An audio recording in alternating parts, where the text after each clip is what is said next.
या वर्षाचा ऊसाचा सीझन सुरू होऊन जवळपास एक महिना होऊन गेला, पण सोलापूर जिल्ह्यातले साखर कारखाने अजूनही तोंड उघडायला तयार नाही. कोल्हापूर, सांगली, सातारा या पश्चिम महाराष्ट्रातल्या साखर कारखान्यांनी कमीत कमी 3400 आणि जास्तीत जास्त 3653 एवढी पहिली उचल जाहीर केली. जवळजवळ 70 ते 80 साखर कारखान्यांनी हा निर्णय घेतलेला आहे. सोलापूरची रिकव्हरी ही थोडीशी कमी आहे, जास्त नाही, पण याचा अर्थ सोलापूर जिल्ह्यातल्या साखर कारखान्यांनी तोंडच उघडायचं नाही असं काही त्यांनी समजू नये. यावर्षी ऊसाचं उत्पादन कमी आहे, एकरी उत्पादन घटलेलं आहे. त्यामुळं 10 फेब्रुवारीच्या आत सगळेच साखर कारखाने बंद होतील अशी एकूण स्थिती आहे. अशा परिस्थितीमध्ये ऊस पळवापळवी होणार आहे, ऊसासाठी स्पर्धा होणार आहे हे माहिती असताना सोलापूर जिल्ह्यातल्या साखर कारखान्यांनी साखळी करून मी बोलत नाही तुम्ही बोलू नका अशा प्रकारची भूमिका आज घेतलेली आहे. आणि त्यामुळं स्वाभिमानी शेतकरी संघटना आता काही गप्प बसणार नाही. जिल्हाधिकाऱ्यांच्या आव्हानानुसार 30 तारखेपर्यंत आम्ही वाट बघितली, परंतु साखर कारखाने काहीच बोलायला तयार नाहीत. मराठवाड्यामध्ये आंदोलन चालू आहे, उत्तर महाराष्ट्रामध्ये आंदोलन चालू आहे, आणि आता पश्चिम महाराष्ट्रातले गाळप जवळपास सुरळीत चालू आहे. कर्नाटकात मोठं आंदोलन झालं. कर्नाटकातले कारखाने जे महाराष्ट्रातल्या सांगली कोल्हापूर कारखान्यापेक्षा जवळपास 500 रुपयानं कमी दर द्यायचे, त्यांनीसुद्धा 3300, 3350, 3400पर्यंत पहिली उचल जाहीर केली. मग सोलापूर जिल्ह्यातल्या साखर कारखान्यांनाच असं काय झालेलं आहे? आणि म्हणून 2 दिवस आम्ही वाट बघू, अन्यथा आता एक कारखाना धरून गव्हाणी बंद पाडल्याशिवाय आम्ही गप्प बसणार नाही. शेतकऱ्यांनी सुद्धा दर निश्चित केल्याशिवाय आंधळेपणानं कारखान्याला ऊस पाठवण्याची घाई करू नये. एकदा आपल्या ताब्यातला ऊस गेला की मग शेतकऱ्याच्या हातामध्ये काही राहत नाही, ते देतील तेवढे पैसे घ्यावे लागतील. सोलापूर जिल्ह्यामध्ये रिकव्हरी चोरीचं प्रमाण प्रचंड आहे. रिकव्हरी चोरणे याचा अर्थ उत्पादित झालेली साखर कमी दाखवणे, आणि ही प्रत्यक्षामध्ये उत्पादित झालेली परंतु रेकॉर्डला कमी दाखवलेली ही जी अतिरिक्त साखर आहे ती काळ्या बाजारामध्ये विकली जाते आणि त्यातून काळा पैसा तयार होतो. काळ्या पैशाची एक समांतर व्यवस्था या सोलापूर जिल्ह्यामध्ये तयार झालेली आहे. ही रक्कम फार मोठी आहे. साधारणपणे 1% रिकव्हरी जर मारली तर 10 किलो साखर चोरी होते, आणि 10 किलो साखरेचा आजचा बाजारभाव हा 400 रुपये होतो. म्हणजे टनाला 400 रुपये 1% रिकव्हरी मारल्यानंतर सोलापूर जिल्ह्यामध्ये होते. 1.5% रिकव्हरी मारणारे महाभाग या सोलापूर जिल्ह्यामध्ये आहेत. म्हणून सोलापूरच्या साखर कारखान्यांची रिकव्हरी कमी दिसते. स्वाभिमानीच्या कार्यकर्त्यांच्या मार्फत आता आम्ही एक भरारी पथकं निर्माण करणार आहोत. साखरेचं वाहतूक करणारे हे जे ट्रक आहेत, अचानकपणे आम्ही रस्त्यावर गेटच्या बाहेर ट्रक अडवू. जर त्यांच्याकडं गेट पास नसेल, त्यांच्याकडं GSTची साखर विकत घेतलेली पावती नसेल, तर निश्चितच ही साखर ही चोरीची साखर आहे, रिकव्हरी मारलेली साखर आहे. यापूर्वी असे अनेक ट्रक आम्ही पकडलेले आहेत. यावेळी या कारखानदारांचे हे सगळे काळे धंदे उघडकीस आणल्याशिवाय आम्ही सोडणार नाही. तीच परिस्थिती काटामारीची सुद्धा आहे. साधारणपणे 10% काटा मारला जातो. 10%चा हिशेब केला तर टनाला जवळपास 300 रुपये टनापाठी मग त्याचा तो तोटा होतो. आणि मग रिकव्हरी मारलेले 400 रुपये, काटा मारलेले 300 रुपये, याचा हिशेब केला तर टनाला 700 रुपये. हे 700 रुपये जर का दरामध्ये मिसळलं तर आपोआपच सांगली कोल्हापूरच्या दराच्या जवळपास जाणारा दर निघतो. सोलापूर जिल्ह्यातल्या साखर कारखान्यांना दर का मिळत नाही, ऊस उत्पादकांना दर का मिळत नाही, याचं हे थोडक्यात दिलेलं मी उत्तर आहे. साखर आयुक्तांना वारंवार आम्ही कळवलेलं आहे. एकतर मागील 1-2 वर्षाच्या थकीत रिकव्हरी FRP सुद्धा सोलापूर जिल्ह्यामध्ये आहे. तर त्या संदर्भामध्ये RRC काढून सुद्धा जिल्हाधिकारी आणि तहसीलदार तर त्याची अंमलबजावणी जिल्हाधिकारी आणि तहसीलदारामार्फत करायची असते. त्या संबंधितांच्या मालमत्ता ताब्यात घेऊन लिलावात काढायचे असतात. परंतु राजकीय दबावामुळं, सरकारमधल्या असणाऱ्या मंत्र्यांच्या दबावामुळं हे लिलाव होत नाहीत. आणि त्यामुळं साखर आयुक्तांनी RRC काढून सुद्धा ऊस उत्पादक शेतकऱ्यांना त्याची थकीत FRP मिळत नाही. एप्रिल 2025मध्ये मुंबई उच्च न्यायालयाने माझ्याच एका याचिकेसंदर्भामध्ये निकाल दिलेला आहे की जी काही FRP बसते ती एक रकमी विनाकपात द्यायची आणि ती 15 दिवसाच्या आत द्यायची. ती जर दिलेली नसेल तर जेवढा विलंब झालेला आहे त्याला 15% व्याज द्यायचा आदेश कोर्टानं दिलेला आहे. एवढंच नव्हे तर ज्या त्या वर्षाच्या रिकव्हरीच्या आधारानं FRP ठरवायचं, हा जो 2022 साली राज्य सरकारनं निर्णय घेतलेला होता तो रद्दबातल केला. आणि पूर्वलक्षी प्रभावानं म्हणजे ज्या तारखेला तो शासन निर्णय घेतला होता त्या तारखेपासून तो रद्द केल्यामुळं मागील 2 वर्षामध्ये सुद्धा ज्यांनी FRPचे तुकडे करून शेतकऱ्याला पैसे दिले होते त्यांनी त्याचे 15% व्याजासकट उर्वरित रक्कम द्यावी असाही आदेश कोर्टानं दिलेला आहे. आणि त्यामुळं अनेक साखर कारखाने मागच्या FRPतल्या फरकाची रकमासुद्धा देणे लागत आहेत.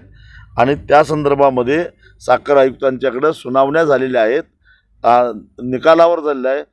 साखर कारखानदार आणि राज्य सरकार उच्च न्यायालयाच्या या निर्णयाला सुप्रीम कोर्टामध्ये आव्हान दाखल केलेलं आहे, त्याला चॅलेंज केलेलं आहे. परंतु सुप्रीम कोर्टामध्ये 5-6 सुनावण्या झाल्या, परंतु सुप्रीम कोर्टानं मुंबई उच्च न्यायालयाच्या निकालाला स्थगिती द्यायला नकार दिलेला आहे. म्हणजेच याचा अर्थ आजही मुंबई उच्च न्यायालयाचा निकाल कायम आहे. आणि त्यामुळं ते पैसे व्याजासकट कारखानदारांनी द्यायला पाहिजेत. आणि ते कारखानदारांनी कुठल्या कारखानदारांची किती रक्कम आहे ते सुद्धा साखर आयुक्तांनी निश्चित केलेले आहे. दोनच दिवसापूर्वी केंद्रीय कृषी मंत्री शिवराजसिंह चौहान यांनी लोकसभेमध्ये सांगितलं की महाराष्ट्रामध्ये जी अतिवृष्टी झाली आहे त्या अतिवृष्टीच्या संदर्भात मदतीचा NDRFकडे जो प्रस्ताव यायला पाहिजे तो अद्याप आलेला नाही. आता हा प्रस्ताव आलेला नाही असं जर का केंद्र सरकारच म्हणत असेल, कारण मंत्री जेव्हा सभागृहात अशी माहिती देतात त्यावेळी ती 1001% सत्य असते. दिशाभूल करणारं असं वक्तव्य केलं तर त्यांच्यावर हक्कभंगाचा प्रस्ताव येऊ शकतो. तेव्हा ही गोष्ट खरीच आहे. मग महाराष्ट्र सरकारनं प्रस्तावच दिलेला नाही. 10 मेपासून सातत्यानं पाऊस पडतोय. अतिवृष्टीचं सोलापूर जिल्ह्याचं उदाहरण घ्यायचं झालं तर 110 सर्कलपैकी मला वाटतं की 99 सर्कलमध्ये अतिवृष्टी नोंद आहे सोलापूर जिल्ह्यामध्ये. पण त्याचा प्रस्तावच जर का गेलेला नसेल बरं NDRFमध्ये आपला हक्क आहे की नाही? कारण NDRFचा मधला जो काही निधी आपण निर्माण केलेला आहे भारत सरकारनं तो काही कोणाच्या बापाचा नाही आहे, त्याच्यावर महाराष्ट्राचा अधिकार आहे. आणि त्यातून मदत घेऊन आज शेतकऱ्यांच्या जमिनी वाहून गेलेल्या आहेत, फळबागा उद्ध्वस्त झालेल्या आहेत अतिवृष्टीमुळं, महापुरामुळं घरदारं वाहून गेलेले आहेत.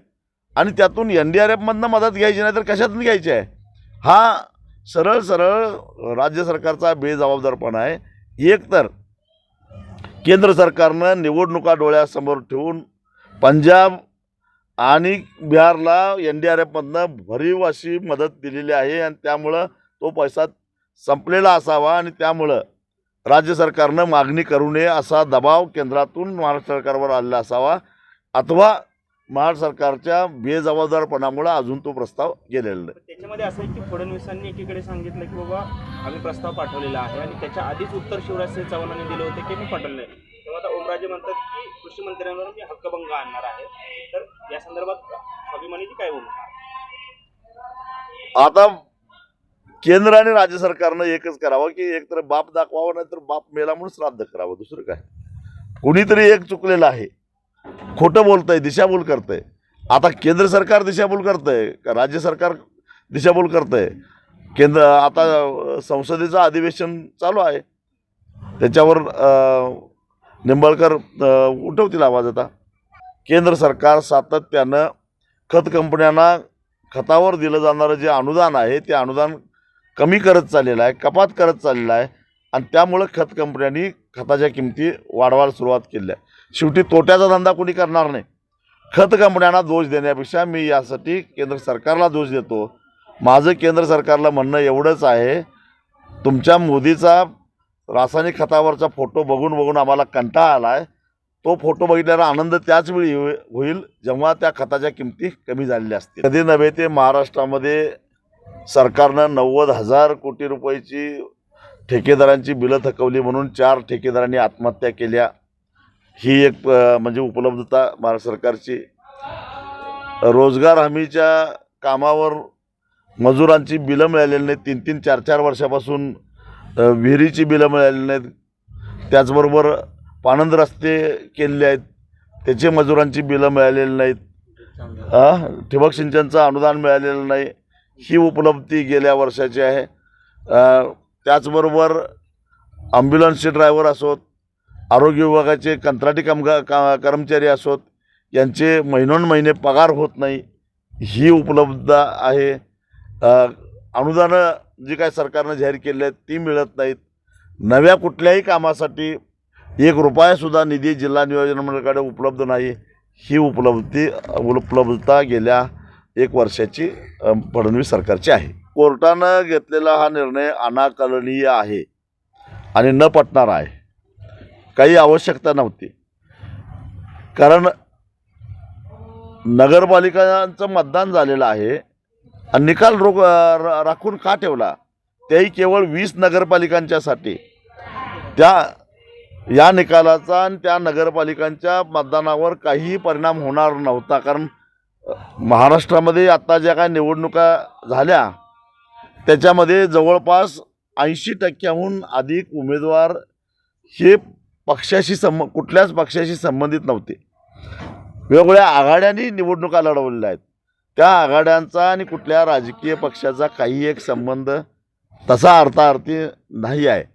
मग असं असताना मतदारांच्यावर निकालाचा प्रभाव पडेल आणि म्हणून त्या 20 नगरपालिकांच्या मतदानावर परिणाम होईल असा निष्कर्ष काढणंच मूर्खपणाचं आहे आणि त्यामुळं हा निकाल राखून ठेवला, यालाच आमचा आक्षेप आहे. GST कमी करून गाजावाजा केला गेला, परंतु शेतीला मुळातच GST हा शून्यच झाला पाहिजे, असताच कामा नये. कारण यापूर्वी जेव्हा व्हॅट होतं त्यावेळी व्हॅटमधून रासायनिक खतं म्हणा किंवा निविष्ठा म्हणा ह्या वगळलेल्या होत्या. याचं कारण असं आहे की GST असो किंवा व्हॅट असो, याचा 100% बोजा हा शेतकऱ्यावरच पडतो. कारण शेतकऱ्याचा काय GST नंबर नसतो आणि त्यामुळे त्याला परतावा मिळत नाही आहे. बाकीचं एखादा छोटा उद्योजक असेल, एखादा ट्रेडर असेल किंवा आणखीन कुणी असेल, त्यांनी भरलेल्या GSTतला परतावा त्यांना त्यांच्या फिनिश प्रॉडक्टच्या विक्रीतून मिळत असतो. परंतु शेतकऱ्याला शेतीसाठी उत्पादनासाठी लागणारं औषधं असतील, कीटकनाशकं असेल, खतं असतील, अवजारं असतील, या साऱ्या गोष्टी विकत घेत असताना GST भरावा लागतो. परंतु शेतकऱ्याचा त्याच्यातून उत्पादित झालेला जो माल आहे, मग तो ऊस असो, सोयाबीन असो, कापूस असो, काही असो, भाजीपाला असो, त्याच्यावर कुठंच GSTची आकारणी होत नाही आणि त्यामुळं 12%, 18% भरलेला सगळाच्या सगळा GSTचा बोजा एकट्या शेतकऱ्यावर पडतो. GSTची एकूण कर रचना बघितली तर एवढा मोठा कराचा बोजा पडणारा देशातला एकमेव घटक आहे, तो म्हणजे शेतकरी. नाही, राज्य सरकारनं TET परीक्षा पास व्हायला शिक्षकांना काही अवधी द्यावा आणि जे आता रिटायर व्हायला आलेले आहेत ते या वयात आता कसली परीक्षा देणार? कारण शेवटी त्यांचा अनुभव हीच त्यांचं क्वालिफिकेशन हे समजून घेतलं पाहिजे. कारण एवढी वर्षे जर का ते सेवेत असतील तर पुन्हा परीक्षा द्या आणि मगच तुम्हाला सेवेत काय ठेवतो हे म्हणणं योग्य नाही. बियाणे विधेयकाच्या बाबतीत खरं तर महत्त्वाचं आहे. बियाणे कायद्यामध्ये दुरुस्त होणं गरजेचं होतं, पण तो ड्राफ्ट तयार करत असताना या देशामध्ये शेतकऱ्यांच्यासाठी सातत्यानं चळवळी करणाऱ्या ज्या संघटना आहेत त्यांच्याशी सरकारनं संवाद साधायला पाहिजे होता. आम्हाला काही अडचणी येतात, कारण शेतकऱ्यांना ज्या अडचणी येतात ते शेतकरी आमच्याजवळ मांडत असतात आणि त्याच्यावर आम्ही कायम चळवळ करत असतो, आंदोलन करत असतो. कंपन्या काय काय चोऱ्या करतात, कशा पद्धतीनं शेतकऱ्यांना फसवतात याचा अनुभव आमच्याशिवाय कुणाला जास्त असणार. परंतु दिल्लीत बसून हा जो बियाण्याच्या संदर्भातला ड्राफ्ट केलेला आहे तो अजून चांगला करता आला असता, अजून बियाणे कंपन्यांच्यावर अंकुश ठेवणारा आणि शेतकऱ्यांना न्याय देणारा अशा प्रकारचा कायदा करता आला असता. पण त्याच्यामध्ये अनेक त्रुटी हे राहिलेल्या आहेत. अजूनही वेळ गेलेला नाही. सभागृहामध्ये आणून त्याच्यावर व्यापक चर्चा करावी, संयुक्त संसदीय समितीकडे ती बिल पाठवावं आणि मग त्या समितीनं पुन्हा आमच्यासारख्या शेती क्षेत्रामध्ये काम करणाऱ्या कार्यकर्त्यांना साक्षीसाठी बोलवून मतं घ्यावीत आणि मग एक परिपूर्ण असं विधेयक संसदेसमोर आणून त्याचं कायद्यात रूपांतर करावं.